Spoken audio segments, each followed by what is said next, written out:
ఒక చౌకబారు సౌఖ్యం కోసం కూడా వాడుకోవచ్చు.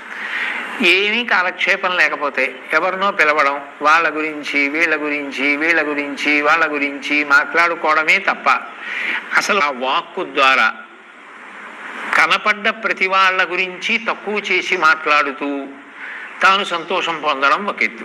అప్పుడు అదే వాక్కు దేనికి పనికొచ్చింది? పాపం మూట కట్టుకోవడానికి కూడా పనికొచ్చింది. నిష్కారణంగా అదే పనిగా కూర్చుని ఇక వ్యక్తులలో ఉన్నటువంటి దోషాలని ఎంచడమే పరమ ప్రయోజనంగా పెట్టుకుని వాక్కుని దానికి వాడుకున్నా లేదు. వాక్కు అంటే సాక్షాత్తు సరస్వతీ స్వరూపం.